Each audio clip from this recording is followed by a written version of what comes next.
Magandang gabi, Pilipinas. Sa Frontline tonight.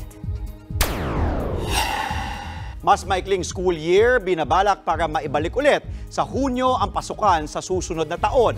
Iiklian din ba ang bakasyon? Presyo ng bigas, target ibaba sa 30 pesos kada kilo sa Hulyo. Habang minimum na buwan ng sahod gusto ring itaas sa 33,000 pesos. Pangarap ba yan o baka naman may chance? Pangulong Bongbong Marcos giniit na hindi gagaya ang Pilipinas sa pangwo-water cannon ng China sa ating mga barko. We have no intention of attacking anyone with water cannons. Sa Frontline News Abroad, sa pool sa video ang aktwal na pagtama ng buhawi sa Nebraska sa Amerika. Beauty queen sa Ecuador pinatay sa isang restaurant. Natuntun siya ng mga killer dahil sa kanyang post sa Instagram.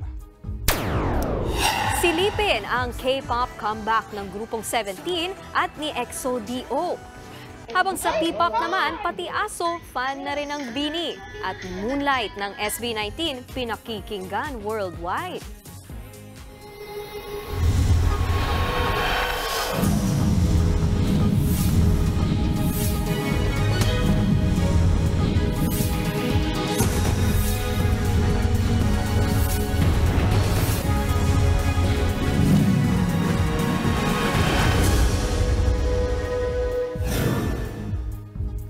Gusto nang ibalik sa dating Hunyo ang simula ng school calendar dahil nakakaapekto na sa pag-aaral ang sobrang init. Mismong si Pangulong Bongbong Marcos na ang nagsabi niyan. Sa susunod na taon na ito balak ipatupad, kaya naman posibleng iklian ang parating na pasukan. Nasa frontline na balitang yan si Marian Enriquez. Hopefully by next year. That's part of the plan that we are trying to do to bring it back already to the old schedule. Yeah, I think it will be better for the kids. Mismong si Pangulong Bongbong Marcos na ang nagsabi, gusto na niyang ibalik sa dating school calendar na June to March ang pasukan. With the El Nino being what it is, F2F classes are cancelled, F2F classes have been postponed, etc. So talagang kailangan na. Ngayong araw, inadopt na rin ng Kamara ang resolusyon para himukin ng Department of Education na ibalik sa dating school calendar ang pasukan ng mga mag-aaral mula kinder hanggang senior high school. Sobrang init. And because of that, hindi ho magpropromote ang quality education yon. Kawawa rin po yung learner. Sa ngayon, ayon sa DepEd, nasa higit 7,000 mga eskwelahan na sa buong bansa ang nagpapatupad ng alternative delivery modes o yung pag-aaral sa pamamagitan ng online o mga module. Aminado ang mga mag-aaral na kahit online class na sila, mahirap pa rin mag-focus dahil nga sa sobrang init ng panahon. Sa bahay, doon yung may internet tapos sobrang init, hindi ka makapag-focus kasi minsan nahihilo ka ganun. Pati ang mga guro, apektado rin daw ang kalusugan at nahihirapan ding magturo kapag mainit ang panahon. Naapektuhan po rin kami kasi let's say for example ako po at my age, syempre pag sobrang init parang tumataas na rin yung presyon, yung aking BP. Yung pagtuturo din, naapektuhan din kasi syempre parang hindi ka komportable. Sa sobrang init, minsan basang-basa na yung likod namin, minsan talagang nahihilo din kami sa sobrang init. Ang DepEd handang sundin ang direktiba ng Pangulo. Katunayan, may 4 na proposal na silang sinumite sa palasyo kung paano ibabalik sa dati ang school calendar. Kabilang sa proposal nila, ang aggressive option o tapusin agad sa March 2025 ang papasok na school year. Para Hunyo na agad magbubukas ang klase sa susunod na taon. Now that the President has made the statement earlier, tayo naman po sa department, as we said, we will abide by the decision of the President on the matter. And we will just await advice from the Office of the President if there will be a meeting or if any presentation is necessary. Kung matuloy ang aggressive option, magiging 165 days lang ang magiging pasok ng mga bata sa parating na school year. Mas mababa kumpara sa mandato na dapat 180 days. Pero kompleto pa rin ang 2 buwan na bakasyon ng mga guro. Pabor na raw dito ang grupong Teachers Dignity Coalition. Basta hindi na ulit magklase tuwing tag-init ang mga guro. Nagbabalita mula sa Frontline, Marian Enriquez, News 5. Hanggang pangarap na lang ba ang 30 pesos kada kilo ng bigas pagdating ng Hulyo? Para magkatotoo yan, meron daw mga dapat ayusin. Kung ano yan, alamin sa Frontline Report ni Shaila Francisco. Pinamamadali na ni Pangulong Bongbong Marcos ang pag-amyenda sa rice tariffication law. Ayon sa Pangulo, kailangan may control na rin ng gobyerno sa bentahan ng bigas sa merkado, lalo na kapag tumataas ang presyo nito. Ang problema kasi, kaya tumataas ang presyo ng bigas dahil ang mga trader ay nagko-compete. Pataasan sila ng presyuhan sa pagbili ng palay. At wala tayong control doon. Kung magkaroon ng mga amendments sa NFA Charter at saka sa rice tariffication law, makokontrol natin, meron tayong influence dun sa presyuhan, sa pagbili ng palay at sa pagbenta ng bigas. Sa ilalim ng rice tariffication law, bawal magbenta ng bigas sa palengke at direkta sa mamimili ang National Food Authority o NFA. Pero oras na maamyenda ng batas, posibleng maibalik sa merkado ang NFA rice. Baka raw hanggang 40 pesos kada kilo ang magiging presyo nito. Malayo pa rin sa dating 27 hanggang 32 pesos. Pero para sa grupong Bantay Bigas, mabigat pa rin yan sa bulsa. Hindi talaga kaya ng ating mga mamamayan yung 40 pesos per kilo. Maibalik man lang sana doon sa 32 pesos per kilo na dating NFA price. O di kaya yung dinatnan nung ni BBM na 38 pesos per kilo. Ngayong pinacertify as urgent na ng Pangulong pag-amyenda sa rice tariffication law. Target daw ng Kongreso na maipasa ito bago mag-break sa katapusan ng Mayo.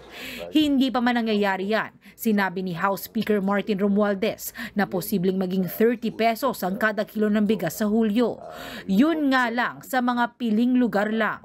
Pero ginagawa na raw ng paraan para maipatupad din ito sa buong bansa. Opo, magagawin po natin lahat.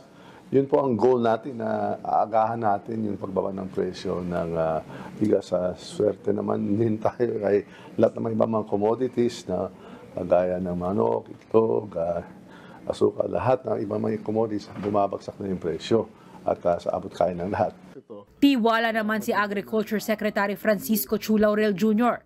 na kaya ang 30 pesos per kilo na bigas, lalo na kung maaprubahan ng Kongreso ang pag-amyenda sa rice tariffication law. Nagbabalita mula sa Frontline, Shaila Francisco, News 5. Ito ang isa pang pangarap, 33,000 pesos na minimum na sweldo ang isinusulong para sa mga empleyado ng gobyerno. Nasa Frontline na balitang yan si Brian Basa.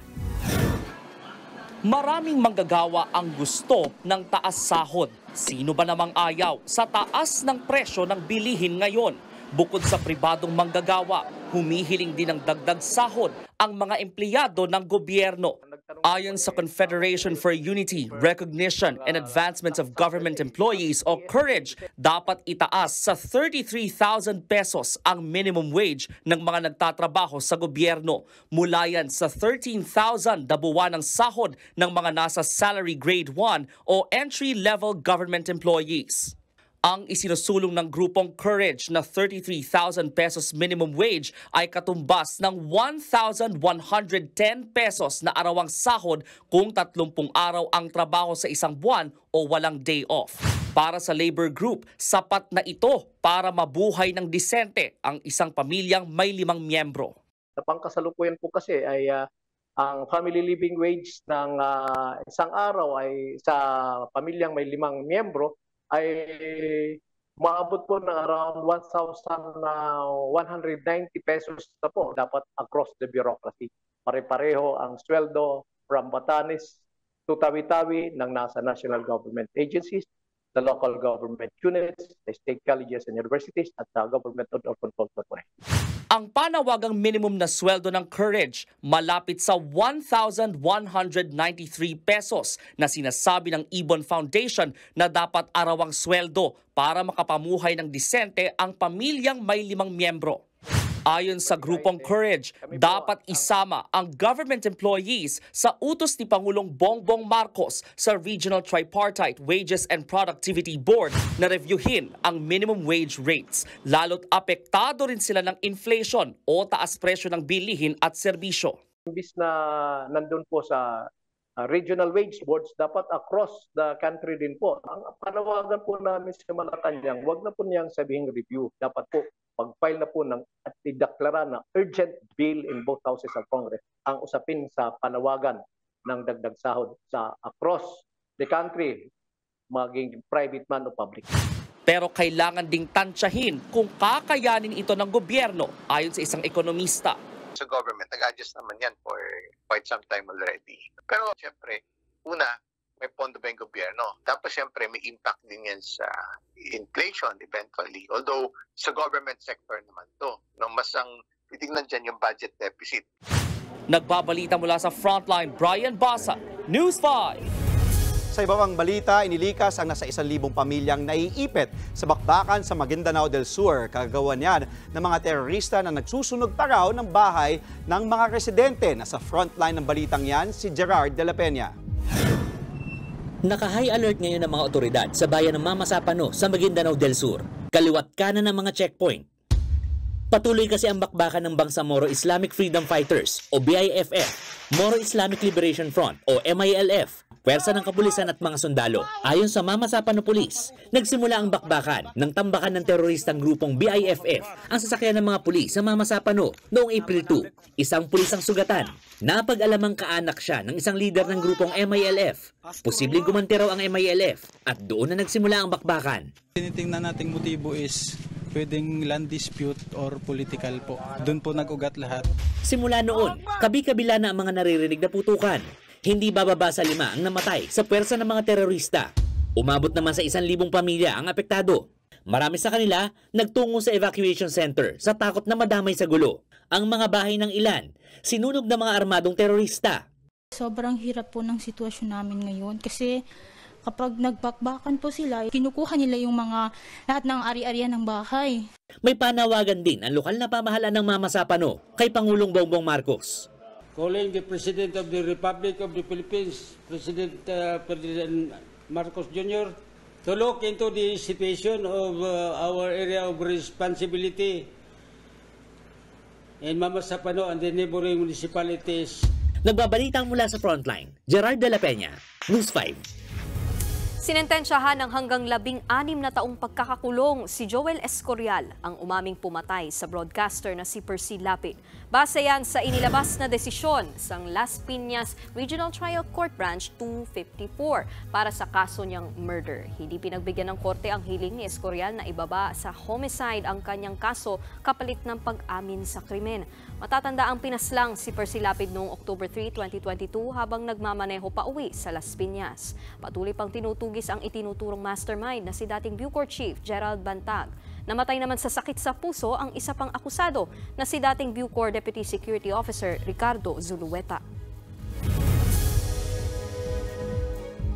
Investigahan na sa Senado ang umano'y gentleman's agreement ni dating Pangulong Rodrigo Duterte at Chinese President Xi Jinping.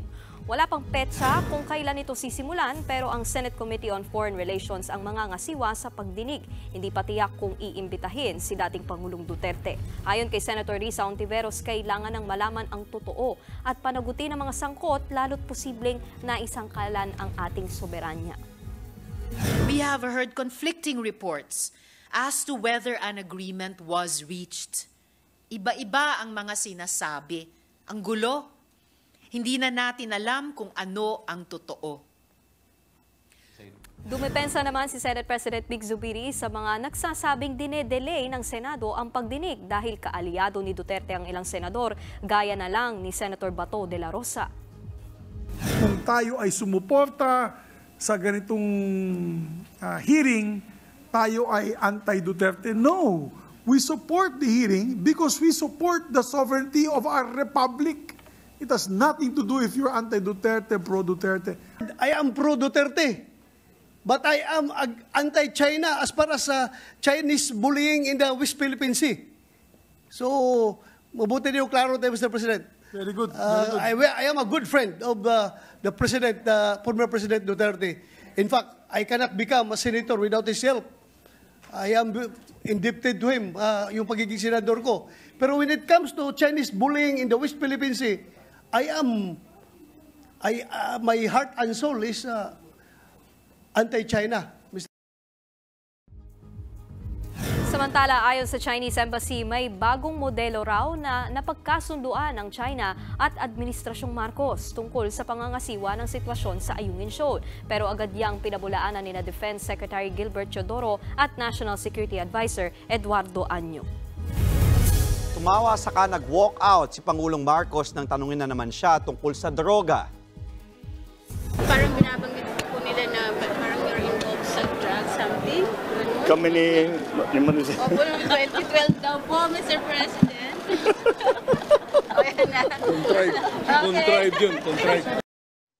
Hindi na pinatulan pa ni PBBM ang panibagong batikos sa kanya. Pero sumagot naman si Executive Secretary Lucas Bersamin at sinabing imbento lang ang issue.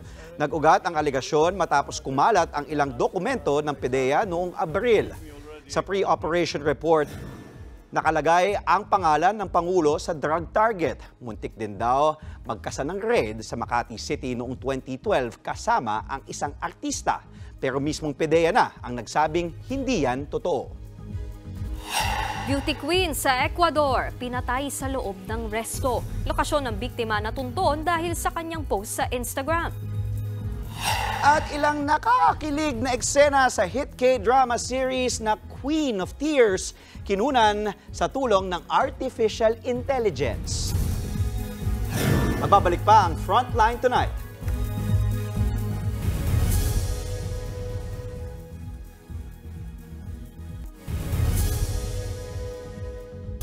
Katakot-takot na traffic ang haharapin sa planong pagsasaayos ng mga pangunahing kalsada sa Metro Manila. 4 na tulay ang isa sa ilalim sa rehabilitasyon ngayong taon. Nasa frontline ng balitang yan si Gerard de la Peña.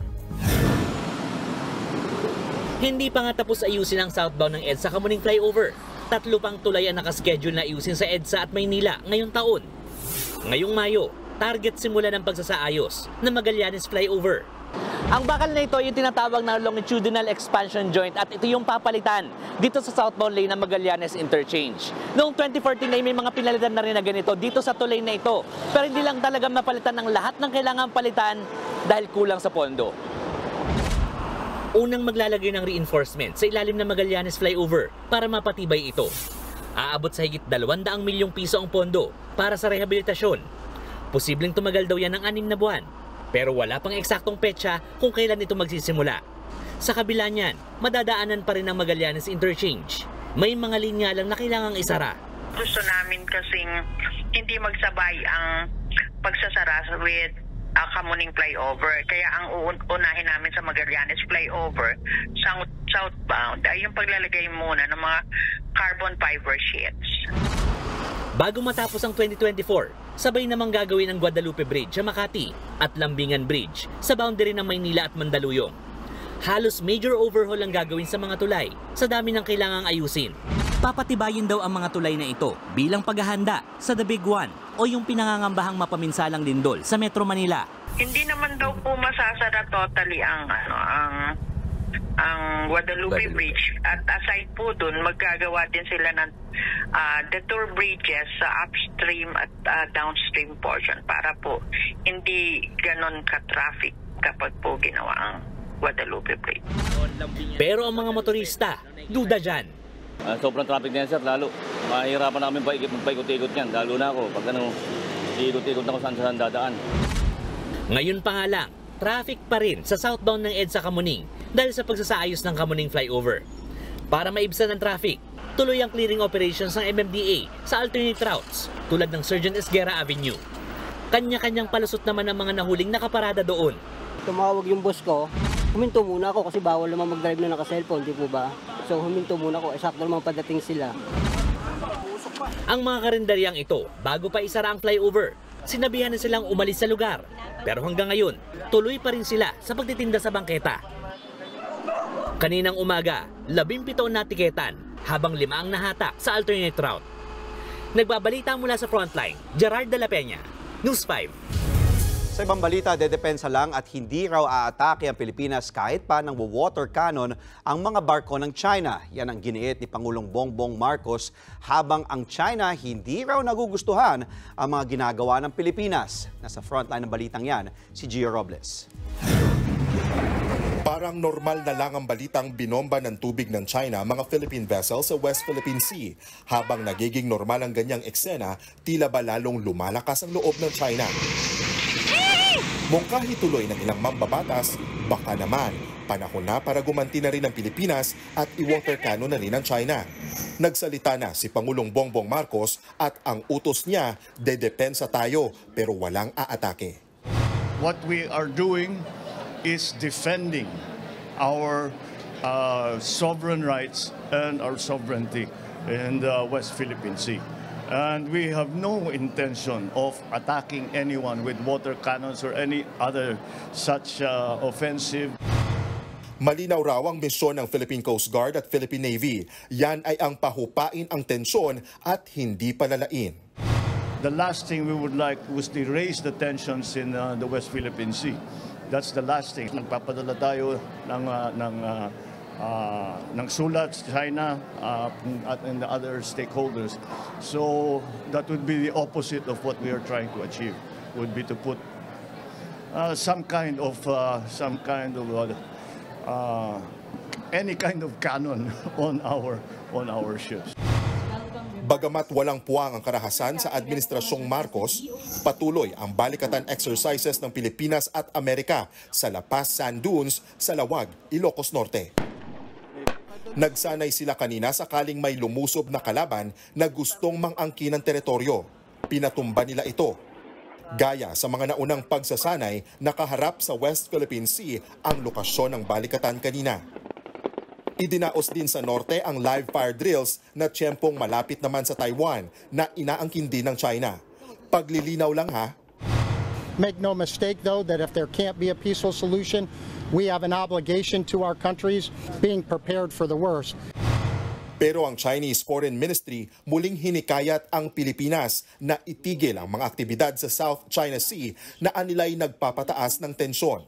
Sino raw ba ngayon ang nambubuyo ng military confrontation? Sa kabila ng pahayag na yan ng China, heto ang 4 nilang barkong pandigma noong May 2, tanaw na tanaw sa layong 5 nautical miles sa dagat na sakop ng Tawi-Tawi. Malinaw na panghihimasok yan sa ating teritoryo dahil pasok na pasok ang pwesto ng Chinese warships sa 15-kilometer municipal waters ng Tawi-Tawi.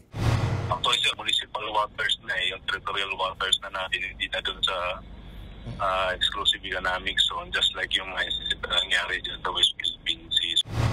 Agad namang binuntutan ng barko ng Philippine Navy ang mga barkong pandigma ng China.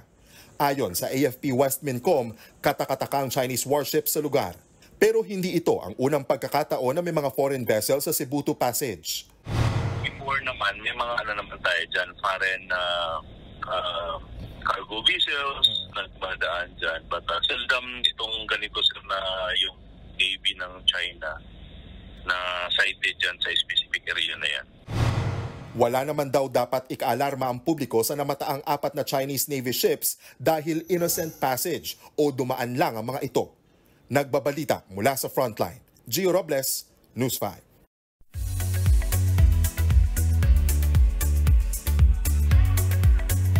Showbiz Tonight na tayo.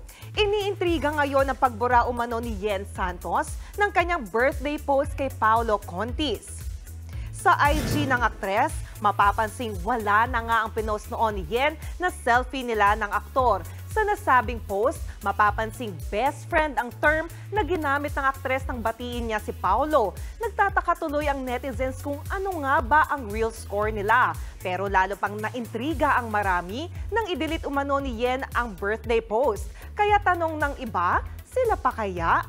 No comment pa naman dyan ng dalawa. Last year, January lang, nang kumpirmahin ni Paolo na magjowa na nga sila ni Yen. Sa sobrang ganda ng hit K-drama na Queen of Tears, hindi mo mapapansin na ilan pala sa mga eksena doon shoot gamit ang artificial intelligence. So true? Panoorin natin yan.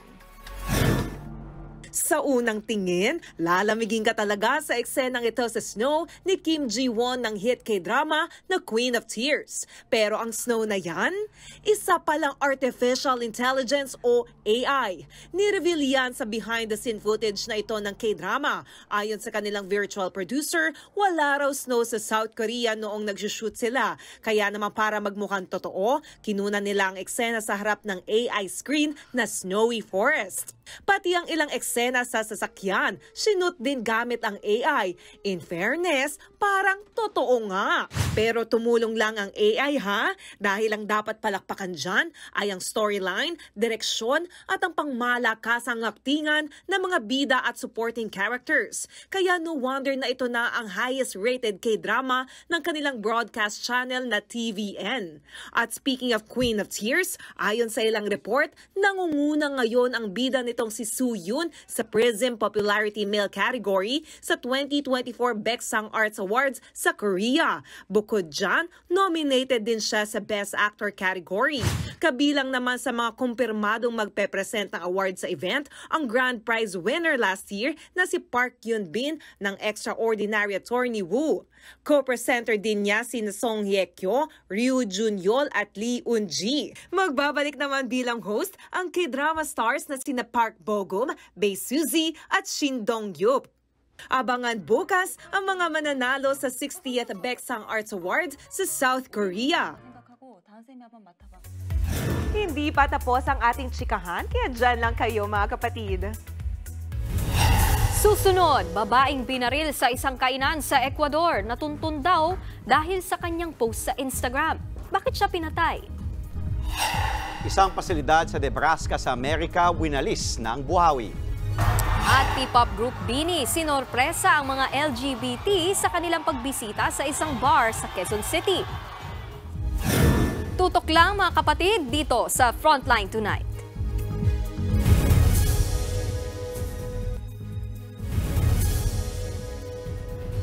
Hindi na nakabalik sa trabaho ang isang lalaking nag-sick leave lang sa Quezon City. Namatay na pala siya ng atakihin sa puso. Sunod na namatay ang bedridden niyang tiyahin na hindi na nakainom ng gamot. Nasa frontline ng balitang yan si Rainiel Pawid. Pasado alas 7 ng gabi nitong Labor Day ng bulabugin ng Barangay Response Team ang bahay na ito sa Barangay Greater Lagro, Quezon City. Kinatok nila ang bahay, pero dahil walang sumasagot, binuksan na nila ang bintana. Then we found out na may nangangamoy na nga na bangkay. So immediately, we called Station 16 for assistance. Pagpasok ng mga pulis, tumambad ang naagnas na katawan ng isang 37-year-old IT consultant. Mayo 1 nang magsimulang mag-alala ang kanyang mga katrabaho. Mag-iisang linggo na raw kasi siyang walang paramdam simula na mag-file ng sick leave matapos sumama ang pakiramdam. Kaya pinatuntun nila sa barangay ang IT consultant base sa address sa kanilang record. Pero ang mga opisyal ng barangay at Soko naniniwalang walang foul play sa kanyang pagkamatay. Base kasi sa medical report, heart attack dahil so mataba siya at malaking tao. Natagpuan ring patay sa kabilang kwarto ang 74 na taong gulang na tiyahin ng biktima. Bedridden na ang senior citizen at ang kanyang inataking pamangkin ang nagsisilbi niyang caretaker. Ito rin ang dahilan kung bakit work from home ang setup ng kanyang trabaho. Wala na nag-aalaga sa kanya, siguro meron siyang gutom na rin. At pangalawa, may mga maintenance medicine siguro na kailangan siyang wala naman nag-aalaga sa kanya. And dalawa lang sila.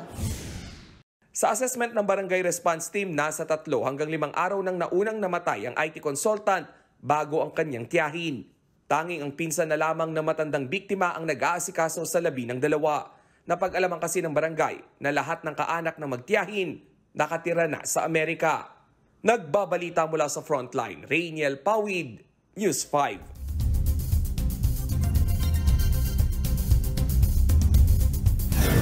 Nang dahil sa Instagram post, natuntun at napatay ang isang beauty queen sa Ecuador. Ipinost ng 23 anyos na si Landy Goldburo ang kanyang lokasyon habang kumakain sa isang restaurant sa Quevedo City noong April 28. Maya-maya dumating ang dalawang lalaki sa restaurant at binaril siya. Ayon sa report, dadalo lang sana sa kasalang beauty queen. Isa sa itinuturong dahilan ng krimen ay ang relasyon umano ng beauty queen sa isang drug lord. Hinahanap pa ang mga salarin. 2022 nang sumali sa Miss Ecuador contest ang biktima. Samantala sa pulsa video ang pananalasa ng buhawi sa Nebraska sa Amerika, kita sa video ang pagtuklap ng bubong ng isang establishmento. Sa isang iglap, winalis ng buhawi ang pasilidad. Base sa ulat, may mga empleyado sa loob ng manalasa ang buhawi. Ligtas naman silang lahat, habang nawasak naman ang mga sasakyang nadaanan ng buhawi. Abangan, pati aso, fan na rin ng P-pop group BINI.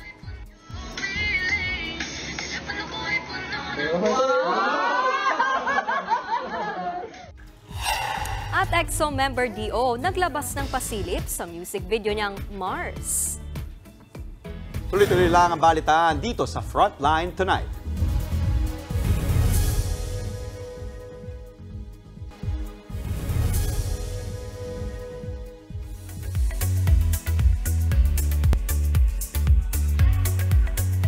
It's giving OPA overload ang linggong ito dahil sa malalaking comeback sa K-pop. Kabilang dyan ang grupong 17 na inilabas ang choreography version ng Maestro. Lead single nila ito sa latest album nilang 17 is Right Here. At dahil 17 yan, intense ulit ang dance steps pati footwork nito. Swak na swak sa grupo yan na laging synchronized kahit marami sila.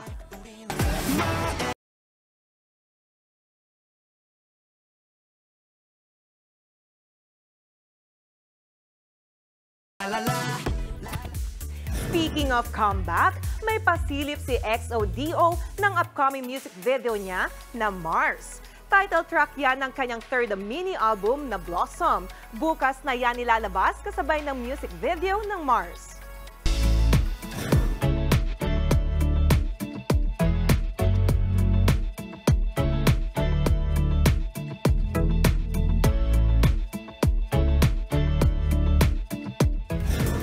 Nag-init sa performances ang isang LGBT-friendly bar sa Quezon City.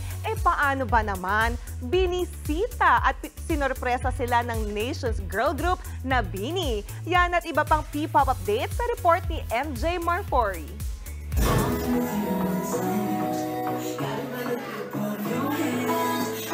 Yung akala mo na lip sync lang ng Pantropiko, pero meron na palang pasabog. Dahil ang Nation's girl group na BINI, sorpresa ang nag-perform sa LGBT-friendly bar na ito sa Quezon City.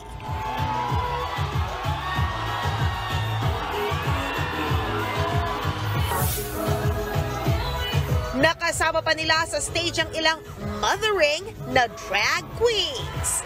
Slay!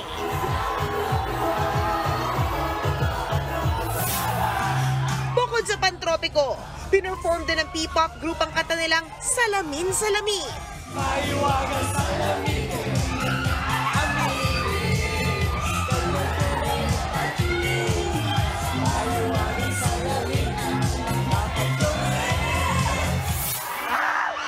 Naka-interact pa nila ang ilang blooms sa audience. Kaya naman super happy ngayon ang LGBT community dahil sa suporta sa kanila ng BINI. Kaya naman ang say lang dyan ni BINI member Maloy,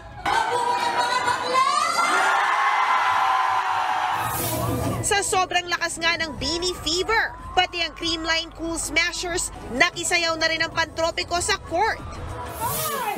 Kahit ang asong ito, certified bloom din. BINI raw muna bago Jim Ken.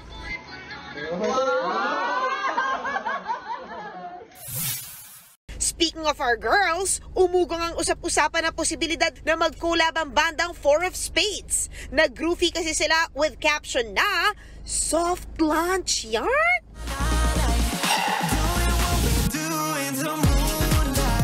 Kahit kaka-release pa lang last week, nasa spotlight ngayon ang Moonlight ng SB19. Nakapasok sa top 10 ang kanta sa worldwide song chart ng music app na iTunes. Bukod dyan, nanguna rin ang Moonlight sa all-genre category ng app sa 9 na bansa, kabilang dyan ang Pilipinas. Baka SB19 yan! Speaking of Pinoy music, sinorpresa ng Korean singer na si 10cm ang Pinoy artist na si TJ Monterde sa isa niyang show sa Quezon City. Kahit Tagalog, game na kinanta ng Korean singer ang Tagalog hit song ni TJ na Palagi.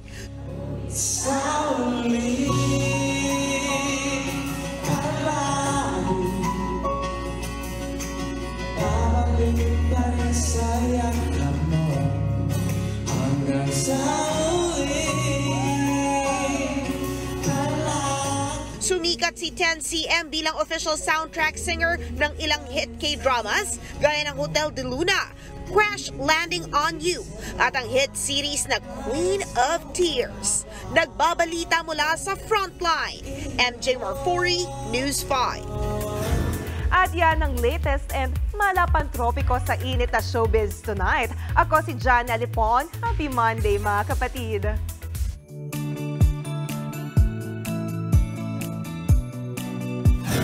Ito naman para sa ating pabaong pampa-good night, hindi lang mga netizen at sikat ang kumasa sa Asoka Challenge. Aba, may dog edition din daw yan.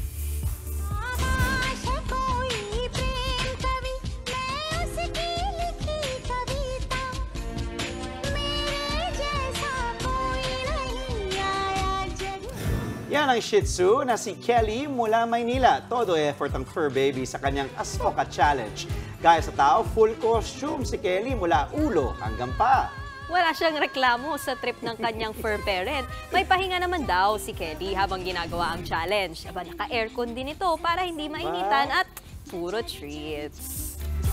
Yun ang sikreto doon eh. Yes, diba? kapag may pet ka, treats. kailangan talaga may treats Pero ka. tanong ko, nagawa niyo na ba yung Asoka Challenge, Johnny? Hindi pa eh. It's a lot of work. Talaga? Mahirap yun. Kala nyo madali Galing nga, kasi nakita ko nga. tayong girls alam natin mahirap siya. Tsaka doon may heavy full makeup talaga Yes. sila. At kailangan meron ka ng costume. And also may team ka doon, yung cameraman, di ba? At editor. Ako ay walang kaalam-alam dyan sa Asoka Challenge pero susubukan ko dun sa aking fur baby. Tingnan natin. Pero lalaki. Cat ba yan or dog? Dog. Dog din. Dog. Paano kaya pag cat? Ano na tawag? Ako gagawa. Pusa ka. Oh, di ba? Pwede.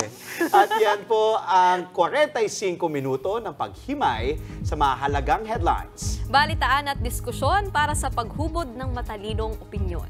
Kami ang inyong kasangga sa pagbabalita. Sa ngalan ni Mayan Los Baños at Ed Lingaw, ako po si Nikki de Guzman.